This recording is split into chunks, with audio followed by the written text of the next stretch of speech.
mereka. Tadi kata Benix mereka bakal punah dalam waktu 7 tahun. Tapi kalau mereka bisa menjalankan project Greater Sunrise ini, which is hopefully mereka bisa lakukan ini, dan menurut gue penting banget diolahnya di Timor Leste. Jadi lebih baik Timor Leste dapat bagian yang lebih kecil lah, cuma 70%, Australia 30%. Kenapa? Karena economic efeknya jauh lebih besar. Karena ada dua pilihan guys, Timor Leste dapat 70%, atau Timor Leste dapat 80%. Tapi kalau Timor Leste dapat 80%, pengolahannya, hilirisasinya dilakukan di Australia. Menurut gua jauh lebih bijaksana kalau Timor Leste hilirisasinya dilakukan di Timor Leste sendiri. Even mereka bagiannya kecil, cuma 70%. Tapi 70% itu udah setara 294 triliun. Nah kan kalian tahu ya, pemerintah mereka membakar duit, belanja 40 triliun setiap tahunnya.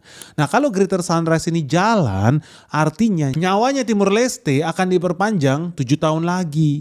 Artinya mereka bisa buying time. Harusnya udah collapse tahun 2033. Tapi bisa batal collapse-nya 2033 kalau mereka bisa jalankan project Sunrise ini dengan baik. 2033 collapse-nya mundur jadi tahun 2040.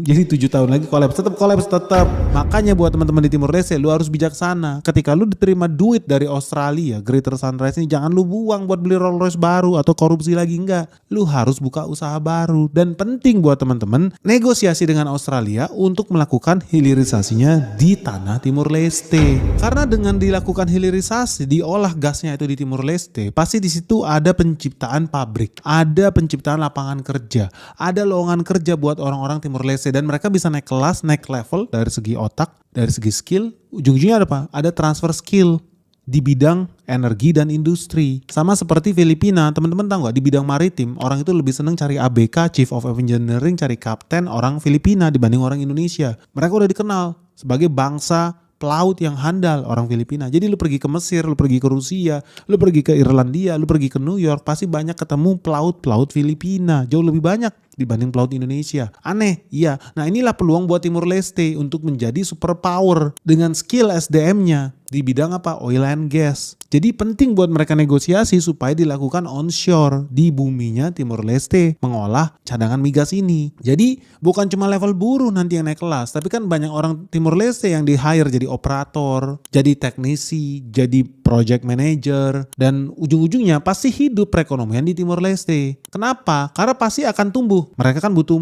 warung, warteg, restoran, hotel, jasa pariwisata, jasa penginapan, jasa pendukung, perusahaan logistik, transportasi, jasa kepelabuhan. Ujung-ujungnya apa? Dari satu bisnis oil and gas yang namanya Greater Sunrise itu, kalau dilakukan hilirisasinya di bumi Timor Leste, walaupun Timor Leste cuma mendapat 70%, tapi akan ada begitu banyak sektor pendukung yang hidup. Jadi ekonominya pasti jadi lebih bergairah nih di Timor Leste. Jadi teman-teman